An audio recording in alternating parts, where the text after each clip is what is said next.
Makambé. Il était une fois un village malheureux.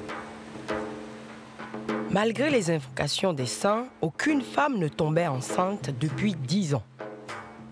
Un génie maléfique empêchait la naissance des enfants. Un jour, un des sages du village appela Makambé le petit futé et lui dit: « Makambé, depuis des années, nous attendons le bonheur enfin. Peux-tu nous aider ?»« Mais je suis trop jeune, » répondit Makambé. « Tu es un enfant, mais je te fais confiance. » Makambé se souvint que sa grand-mère lui avait parlé de l'arc magique. Il alla la voir. La grand-mère lui dit: « Pour trouver l'arc magique, tu devras répondre à ma question. Si tu rencontres un homme malade sur un cheval malade, qui soigneras-tu en premier ?»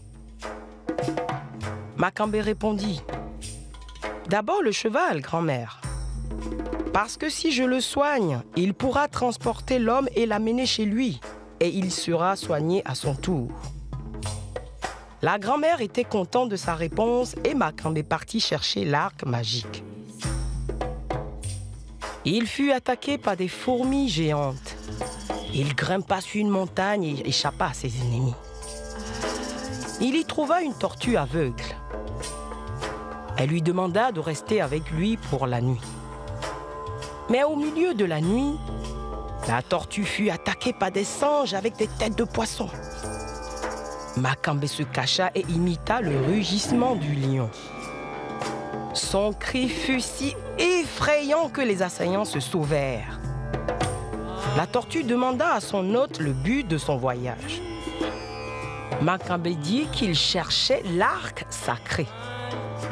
Elle ria et dit: « Tu es vraiment fou! Tous ceux qui ont cherché cet arc sont morts en forêt. » La tortue lui donna une poudre magique et des plumes de pintade capables de purifier les flèches. Makambé continua son chemin et tomba sur un nid d'oiseaux rouges. Il toucha les œufs et un vent terrible se leva. Il fut soulevé. Il résista et affronta le vent en s'adossant à un arbre. L'arbre fut déraciné et jeté au ciel. Makambé s'accrocha encore. Il regarda le sommet de la montagne et vit un trou éclairé avec l'arc pendu au milieu. Makambé se frotta le visage avec la poudre magique et sauta sur la montagne. Il prit l'arc. Il revint chez lui. À l'entrée du village, Makambé tira une première flèche sur le sommet de la case du sage. Il arma une deuxième flèche et toucha le sommet de l'arbre magique au milieu du village. Les éclairs et le tonnerre se réveillèrent. Les villageois portèrent la dernière flèche à Makambé.